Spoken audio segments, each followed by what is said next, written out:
Good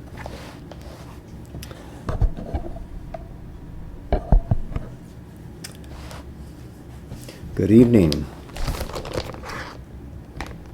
Deja vu. Welcome back to chapter 27, the Gnostic Being.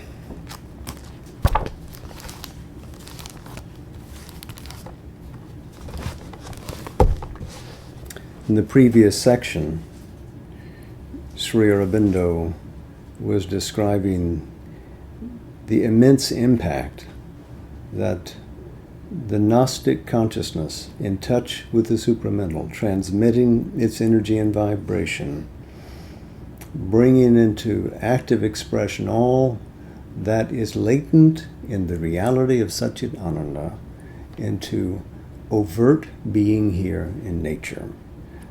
In our mind, in our life and dynamic parts, in our emotional being, and into the very physical. A note of the truth consciousness that is the real source of the cosmic manifestation begins to sound out in this Gnostic individual. It is a Gnostic individual in touch with the higher truths, expressing them. She becomes a bridge between that and this. The manifestation of true existence, a true consciousness, a true delight, is the ultimate aim of the universe. The individual within the universe is the universe in active pursuit of that. They are not different. Universe, individual, both hail from the transcendent.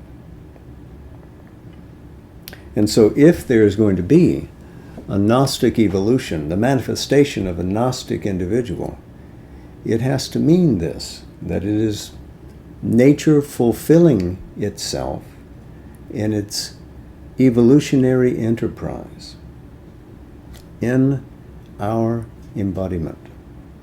Not simply in the interior reaches of our being, but all the way straight out into the world, into the flesh, beyond the limits of the individual, into the society, into nature. There is no division to the eye, to the will, to the delight of this Gnostic individual. So this new relation of spirit and body has tremendous importance to the cosmos.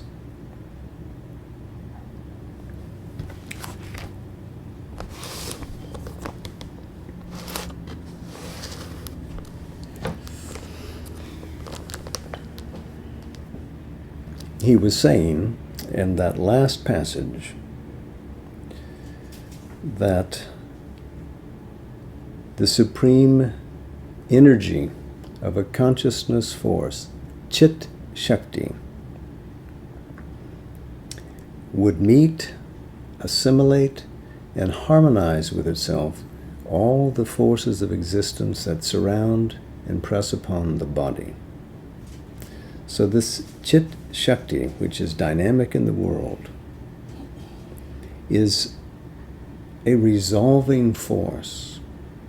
What seems to be in conflict, in division here, becomes in its sweep part of an empowered harmony. And yet that's not our experience in the here and now. So how is it that that consciousness force, working in our diminished being, grapples with that and pushes beyond? He continues here. It is the incompleteness and weakness of the consciousness force manifested in the mental, vital, and physical being. Its inability to receive or refuse at will, or receiving to assimilate or harmonize the contacts of the universal energy cast upon it, that is the cause of pain and suffering. And of course here we go back to his argument in the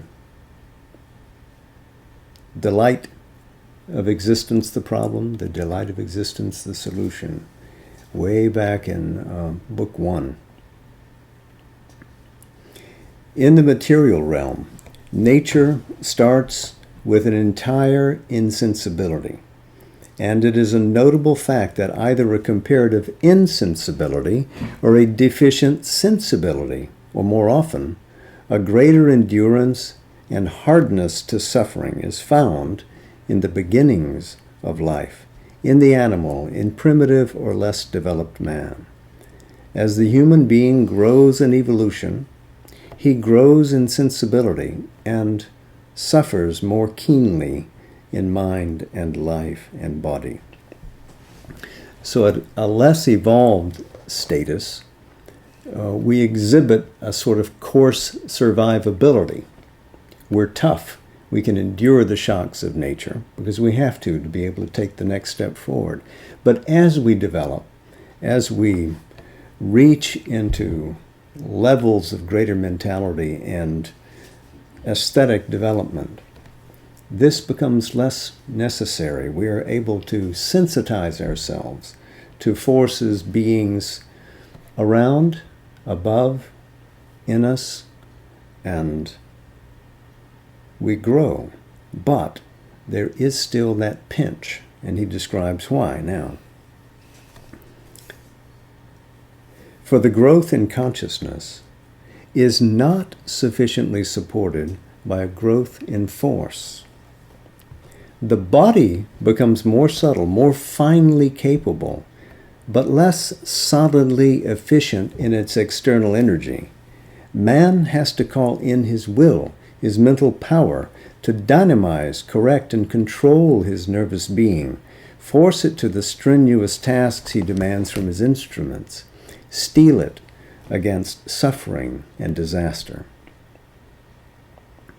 In the spiritual ascent, this power of the consciousness and its will over the instruments, the control of spirit and inner mind over the outer mentality and the nervous being and the body, increases immensely. A tranquil and wide equality of the spirit to all shocks and contacts comes in and becomes the habitual poise, and this can pass from the mind to the vital parts and establish there, too, an immense and enduring largeness of strength and peace. Even in the body, this state may form itself and meet inwardly the shocks of grief and pain and all kinds of suffering. So, in the mind's ascent to the spirit, it reaches the state of equality, the state of samatha, as the Gita will call it. And in this wide equality can exist unperturbed. And it has the capacity, this realization, to extend itself to our vital parts, even to the body. Now, we may think that the body is stolid, but it is a statue of peace when this spiritual consciousness reigns in it. It is not a block insensate. It continues its commerce with the world, but is unaffected by the world's blows upon it. He continues now. Even a power of willed physical insensibility can intervene, or a power of mental separation from all shock and injury can be acquired, which shows that the ordinary reactions and the devil's submission of the bodily self to the normal habits of response of material nature are not obligatory or unalterable. So the consciousness spiritualized has a significant impact upon the body. Still more significant is the power that comes on the level of spiritual mind or overmind to change the vibrations of pain into vibrations of ananda. Now this is interesting. This is no more how we react to or refuse to react to the blows of nature. That's passive. This is dynamic. We can actually change the vibrations of pain. And of course, his first experience, his first practical working in the laboratory of the body with this was when he was in the Alipur jail. And he would suffer tremendous heat in there, privations of all kinds. Ants would attack his body. And when they stung him, when they bit him, rather than feeling immense pain, because this is a particularly vicious kind of ant, instead he felt ananda. And as he would later record in Thoughts and Aphorisms, Thoughts and Glimpses, somewhere, you can sum the philosophy up in this: turn all things to honey. Render everything a filament, an element, a vibration of delight.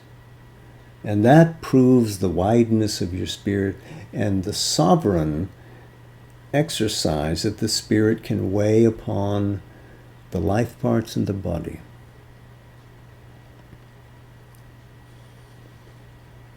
So let's read that again. Still more significant is the power that comes on the level of spiritual mind or overmind to change the vibrations of pain into vibrations of ananda. And that leads again to Sri Aurobindo. Because, as you remember, in November of 1938, as he and the mother were working to bring the supramental consciousness down upon the earth, and his awareness was fully focused on her so that she would be protected, that she, the dynamic agent of change upon this globe, would not suffer any faulting blow from outside. He himself tripped, fell, and suffered a terrible fracture to his leg. And the attendants came at once, responding to Mother's call.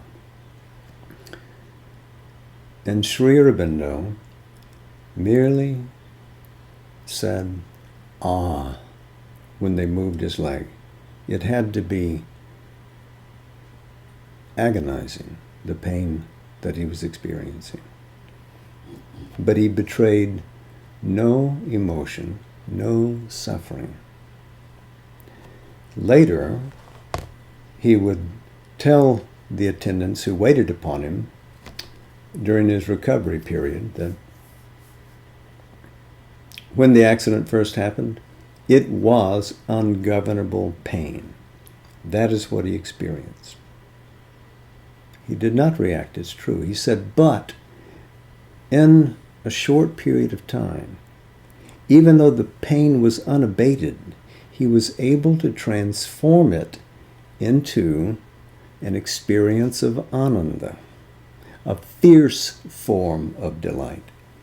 And he said, in a sense, it was the utility of the experience for him that showed him that even with the protections thrown down from around him, that had been, in a sense, an external expression of the sovereignty of his spiritual status, even with those removed, even bearing the worst attack, he could change the experience into one of ananda.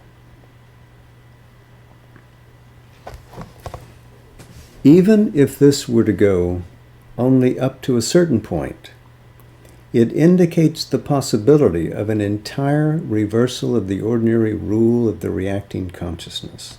It can be associated, too, with a power of self-protection that turns away the shocks that are more difficult to transmute or to endure.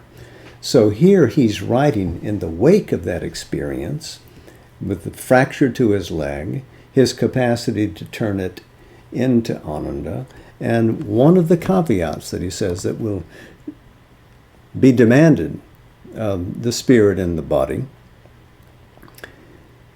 is this, that a power of self-protection should be present, which turns away the offending elements that want to intrude. So he's, in a sense, reflecting upon his own experience here, recognizing that this was still the activity of the overmind in the body that was his solid foundation, reaching towards the supramental, inviting it to descend, but not having come yet, that authentic immunity from any attack from outside was not yet present in him. And yet, to be the signature of the Gnostic life that should be there. He continues, the Gnostic evolution at a certain stage must bring about a completeness of this reversal and of this power of self-protection, which will fulfill the claim of the body for immunity and serenity of its being, and for deliverance from suffering, and build in it a power for the total delight of existence. A spiritual Ananda can flow into the body and inundate cell and tissue. A luminous materialization of this higher Ananda could of itself bring about a total transformation of the deficient or adverse sensibilities of physical nature. So again, the change here is moving from the overmental stage to the supramental, and then through the supramental portal, a descent of Ananda that brings the entire transformation, the completion of the puzzle. An aspiration, a demand for the supreme and total delight of existence is there secretly in the whole make of our being, but it is disguised by the separation of our parts of nature and their differing urge, and obscured by their inability to conceive or seize anything more than a superficial pleasure. In the body consciousness, this demand takes shape as a need of bodily happiness, and our life parts as a yearning for life happiness, a keen, vibrant response to joy and rapture of many kinds, and to all surprise of satisfaction. In the mind, it shapes into a ready reception of all forms of mental delight.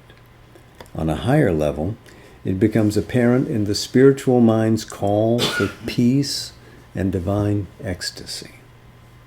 So each element seeks its sublime satisfaction, its revelation of Ananda.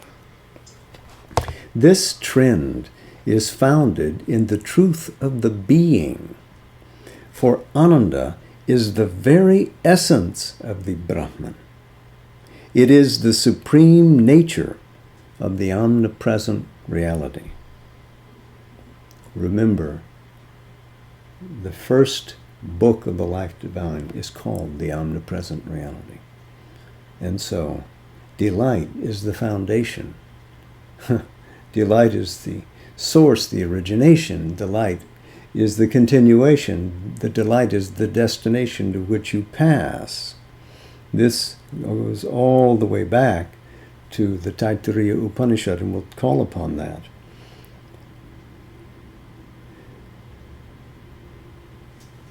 The supermind itself, in the descending degrees of the manifestation, emerges from the Ananda, and in the evolutionary sense merges into the Ananda. So descending and ascending. We descend from Ananda into the supramental, and we rise from the supramental back into the Ananda. This goes to Taittiriya Upanishad, the third section, 10th chapter, 5th verse.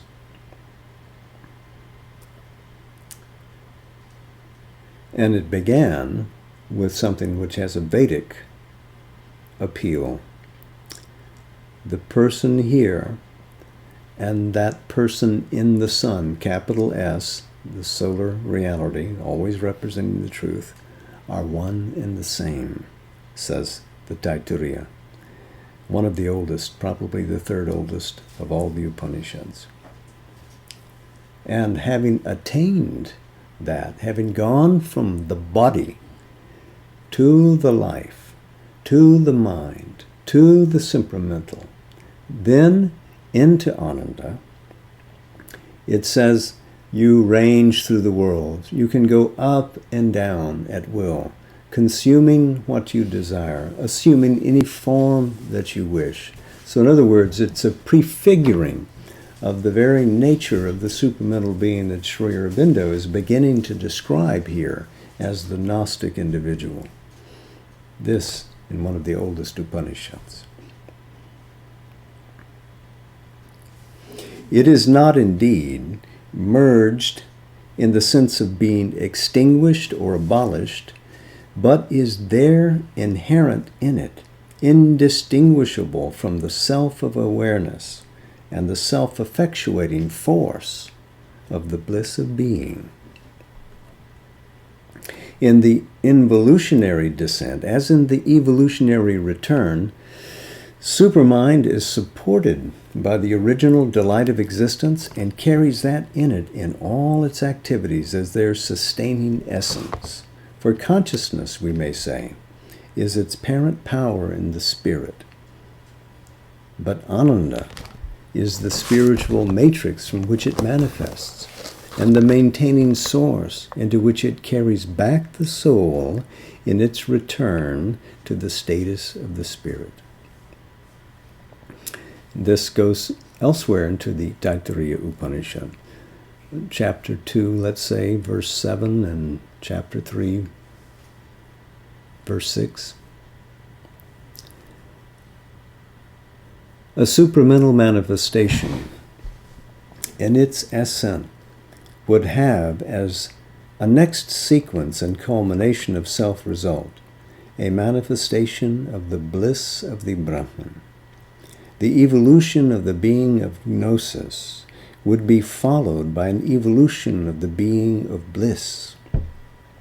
An embodiment of Gnostic existence would have as its consequence an embodiment of the beatific existence. As it says, it is the very nature of things. And without it being there, we would not continue. As it says, who would breathe for a moment if there were not this delight? Who would come to this manifestation if there weren't this secret to our being, supporting us, calling us forward, waiting for us as we reach the destination? Delight the cause, delight the path, delight the destination. Always in the being of gnosis, in the life of the gnosis, some power of the Ananda would be there as an inseparable and pervading significance of supramental self-experience. Self-experience. So the internal part, the rasa, the sap of experience, reveals delight. In the liberation of the soul from the ignorance, the first foundation is peace, calm, the silence and quietude of the eternal and infinite. But a consummate power and greater formation of the spiritual ascension takes up this peace of liberation into the bliss of a perfect experience and realization of the eternal beatitude, the bliss of the eternal and infinite. This Ananda would be inherent in the Gnostic consciousness as a universal delight and would grow with the evolution of the Gnostic nature. It has been held that ecstasy is a lower and transient passage. The peace of the Supreme is the supreme realization, the consummate abiding experience. This, of course, is the position taken by Advaita Vedanta. This may be true on the spiritual mind plane. There, the first ecstasy felt is indeed a spiritual rapture, but it can be and is very usually mingled with the supreme happiness of the vital parts taken up by the spirit. There is an exaltation, excitement, a highest intensity of the joy of the heart, and the pure inner soul sensation that can be a splendid passage or an uplifting force, but is not the ultimate permanent foundation. But in the highest ascents of the spiritual bliss, there is not this vehement exaltation and excitement. There is instead an illimitable intensity of participation in an eternal ecstasy which is founded on the eternal existence and therefore on a beatific tranquility of eternal peace. Peace and ecstasy cease to be different and become one. The supermind, reconciling and fusing all differences as well as all contradictions, brings out this unity. A wide calm and a deep delight of all existence are among its first steps of self-realization. But this calm and this delight rise together as one state into an increasing intensity and culminate in the eternal ecstasy, the bliss that is the infinite. In the Gnostic consciousness, at any stage, there would be always, in some degree, this fundamental and spiritual conscious delight of existence in the whole depth of the being. But also, all the movements of nature would be pervaded by it, and all the actions and reactions of the life and the body. None could escape the law of the Ananda. Even before the Gnostic change, there can be a beginning of this fundamental ecstasy of being translated into a manifold beauty and delight. In the mind, it translates into a calm or intense delight of spiritual perception and vision and knowledge. In the heart, into a wide or deep or passionate delight of universal union and love and sympathy and the joy of beings and the joy of things. In the will and vital parts, it is felt as the energy of delight of a divine life power in action, or a beatitude of the senses perceiving and meeting the one everywhere, perceiving as their normal aesthesis of things, a universal beauty and a secret harmony of creation, of which our mind can catch only imperfect glimpses or a rare supernormal sense. In the body, it reveals itself as an ecstasy pouring into it from the heights of the spirit and the peace and bliss of a pure and spiritualized physical existence. A universal beauty and glory of being begins to manifest. All objects reveal hidden lines, vibrations, powers, harmonic insignificances concealed from the normal mind and the physical sense. In the universal phenomenon is revealed the eternal Ananda.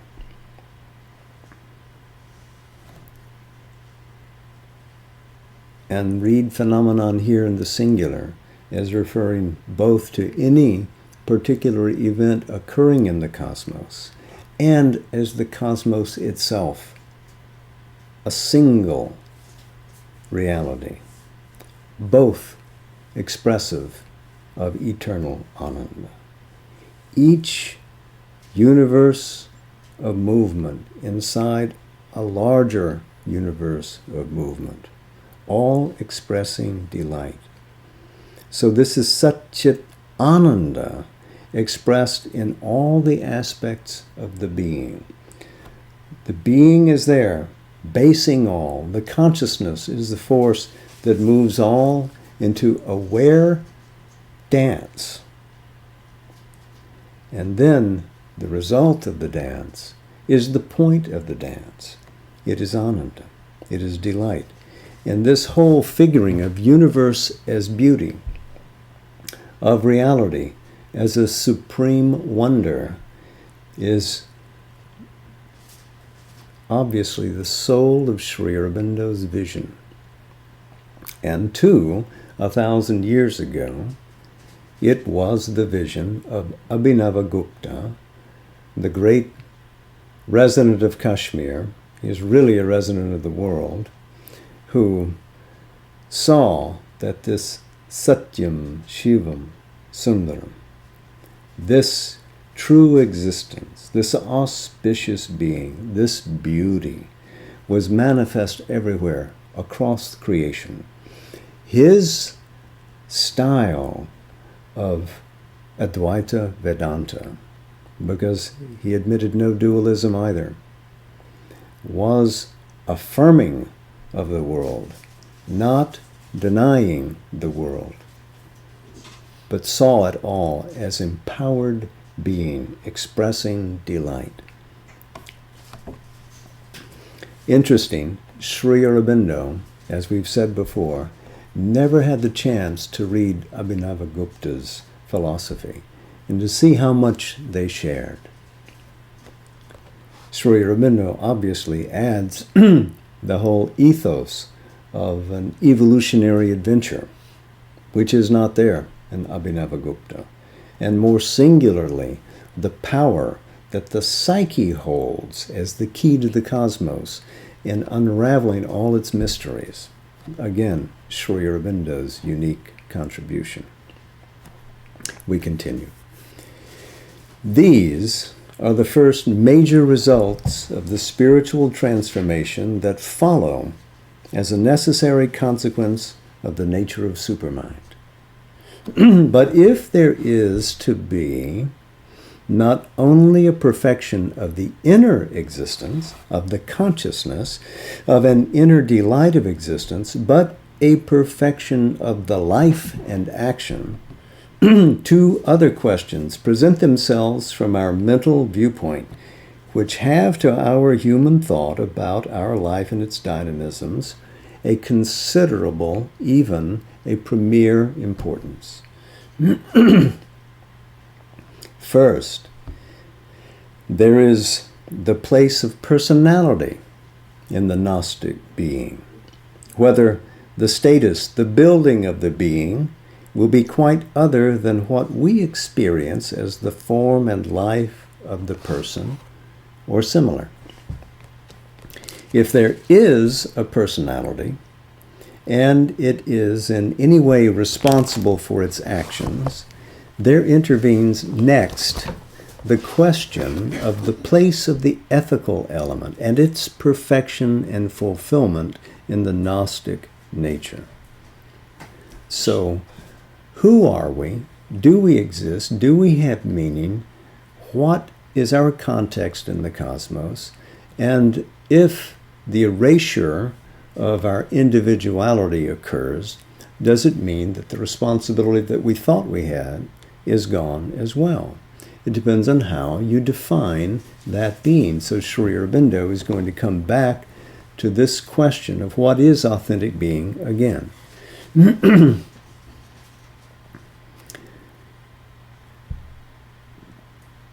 You see, if the impersonal cosmic nature is alone real, then what action occurs when ego is dissolved? Ordinarily, in the common notion, the separative ego is ourself. And if ego has to disappear in a transcendental or universal consciousness, personal life and action must cease. For the individual disappearing, there can only be an impersonal consciousness, a cosmic self. But if the individual is altogether extinguished, no further question of personality or responsibility or ethical perfection can arise. According to another line of ideas, the spiritual person remains, but liberated, purified, perfected in nature in a celestial existence.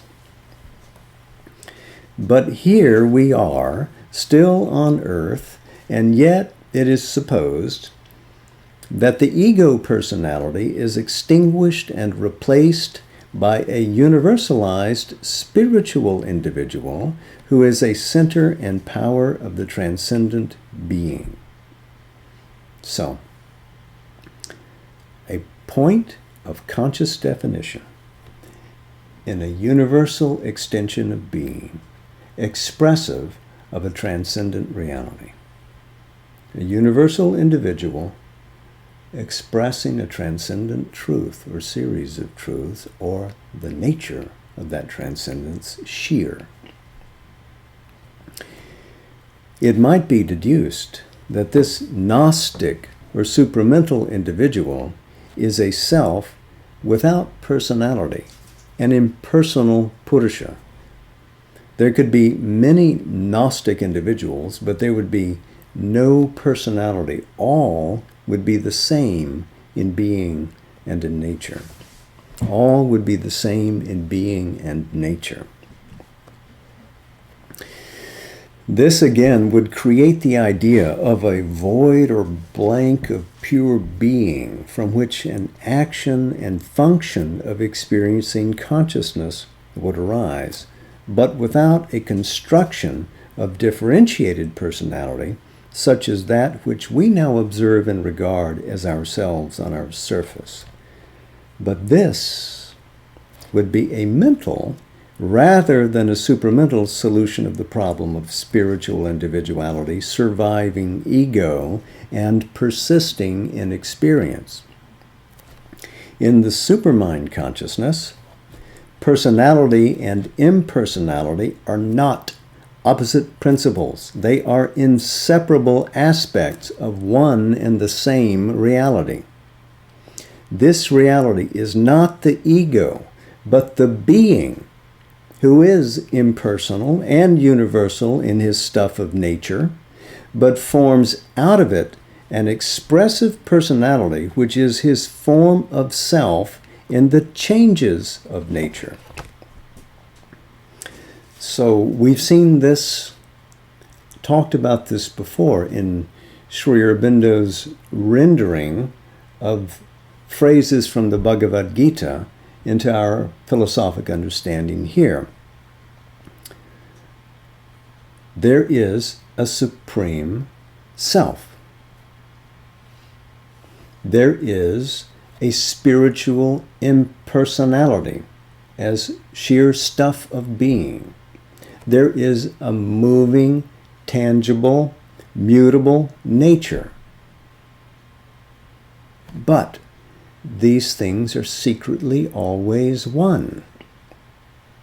These realities express the nature of that grand mystery.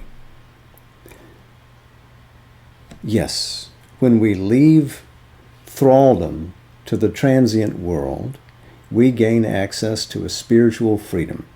We realize Brahman, that spiritual existence that's beyond space and time.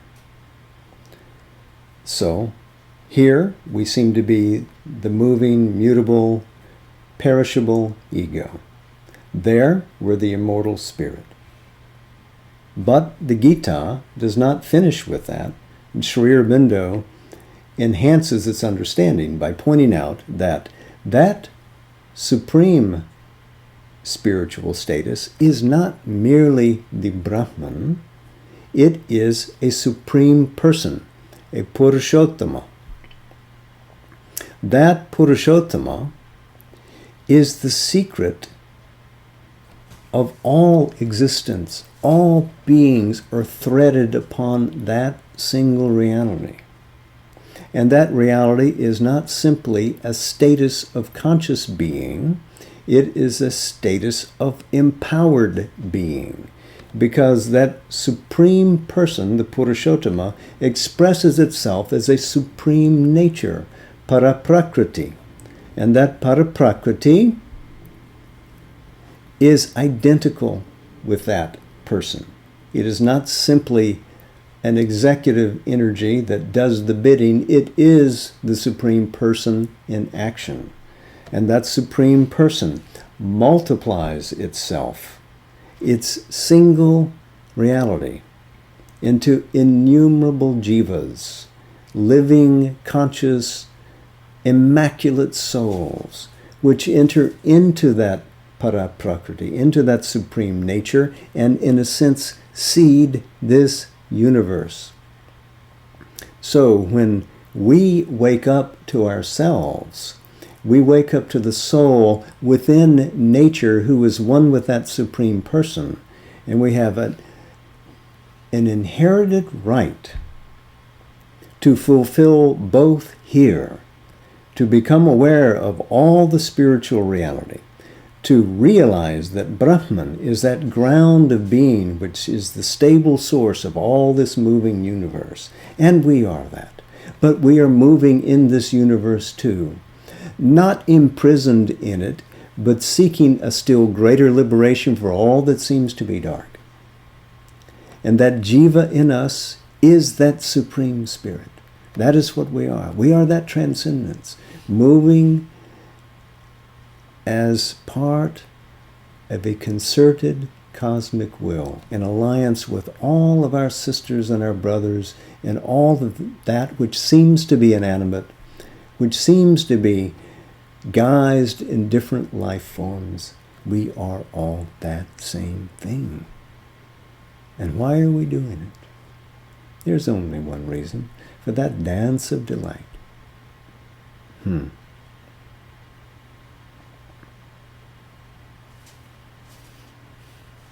So let's read that last sentence again. This reality is not the ego, but the being who is impersonal and universal in his stuff of nature, but forms out of it an expressive personality, which is his form of self in the changes of nature. Impersonality is in its source something fundamental and universal. It is an existence, a force, a consciousness that takes on various shapes of its being and energy. Each such shape of energy, quality, power, or force, though still in itself general, impersonal, and universal, is taken by the individual being as material for the building of his personality. Thus, impersonality is, in the original undifferentiated truth of things, the pure substance of nature of the being, the person. In the dynamic truth of things, it differentiates its powers and lends them to constitute by their variations the manifestation of personality. Nature of the being, Purushottama, the manifestation of the personality through Paraprakriti. Love is the nature of the lover. Courage, the nature of the warrior. Love and courage are impersonal and universal forces, or formulations of the cosmic force. They are the spirit's powers of its universal being and nature. The person is the being supporting what is thus impersonal, holding it in himself as his nature of self. He is that which is the lover and warrior.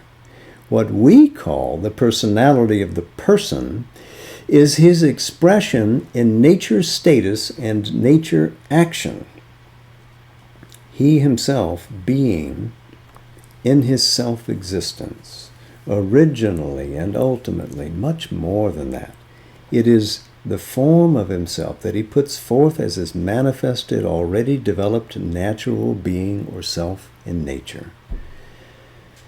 In the formed, limited individual, it is his personal expression of what is impersonal, his personal appropriation of it, we may say, so as to have a material with which he can build a significant figure of himself in manifestation. In his formless, unlimited self, his real being, the true person or Purusha, he is not that, but contains in himself boundless and universal possibilities. But he gives to them, as the divine individual, his own turn in the manifestation, so that each among the many is a unique self of the one divine. The divine, the eternal, expresses himself as existence, consciousness, bliss, wisdom, knowledge, love, beauty, and we can think of him as these impersonal and universal powers of himself, regard them as the nature of the divine and eternal. We can say that God is love, God is wisdom, God is truth or righteousness, but he is not himself an impersonal state or abstract of states or qualities. He is the being, at once absolute, universal, and individual. If we look at it from that basis, there is very clearly no opposition, no incompatibility, no impossibility of a coexistence or one existence of the impersonal and the person. They are each other, live in one another, melt into each other, and yet in a way can appear as if different ends, sides, obverse and reverse of the same reality. The Gnostic being is of the nature of the divine, and therefore repeats in himself this natural mystery of existence. And this describes Sri Aurobindo's own Himalayan grandeur. He could be as vast as that mountain range, seemingly impersonal. Looking into his eyes, you saw into the transcendent. Watching his glance move, you could feel that he took into his compass all the universe at once. And yet, he had the tenderest traits as well, with each person who attended upon him, with each person whom he saw at darshan. They felt the depth, the charm of his love. And as he says here about the Gnostic being, since you are a seed of that supreme light yourself, it's true for you. That Himalayan grandness, that transcendence, that capacity to be universal at the same time, to own completely this individual form which gives unique expression to your soul as you evolve, as you have evolved, as you attain every perfection. That is you. Why not?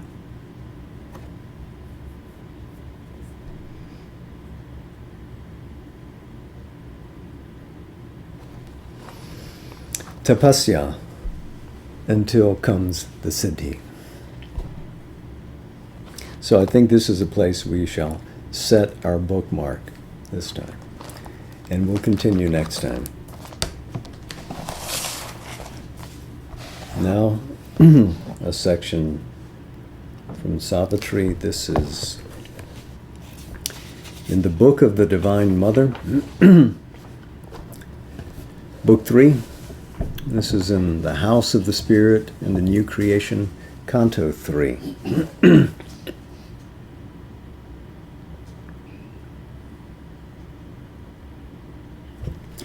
Then suddenly there came a downward look, as if a sea exploring its own depths. A living oneness widened at its core and joined him to unnumbered multitudes. A bliss, a light, a power, a flame-white love caught all into a soul immense embrace. Existence found its truth on oneness' breast, and each became the self and space of all. The great world rhythms were heartbeats of one soul. To feel was a flame discovery of God. All mind was a single harp of many strings. All life a song of many meeting lives. For worlds were many, but the self was one. This knowledge now was made a cosmos seed. This seed was cased in the safety of the light. It needed not a sheath of ignorance. Then, from that trance of that tremendous clasp, and from the throbbings of that single heart, and from the naked spirit's victory, a new and marvelous creation rose. Incalculable outflowing infinitudes, laughing out an unmeasured happiness, lived their innumerable unity. Worlds where the being is unbound and wide, bodied unthinkably the egoless self.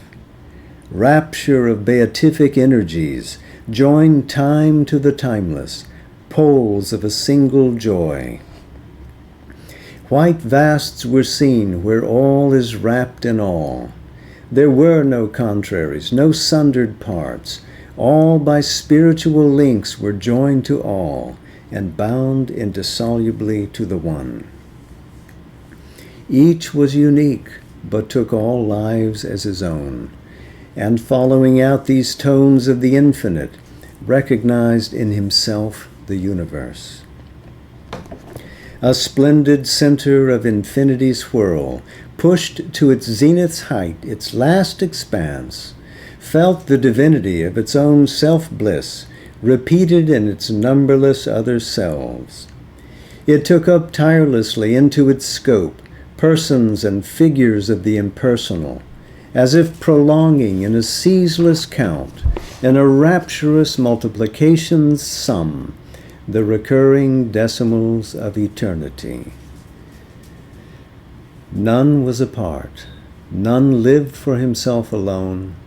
Each lived for God in him and God in all. Each soulness inexpressibly held the whole. Their oneness was not tied to monotone. It showed 1,000 aspects of itself. Its calm, immutable stability upbore on a changeless ground forever safe, compelled to a spontaneous servitude, the ever-changing, incalculable steps, the seeming reckless dance's subtle plan of immense world forces in their perfect play.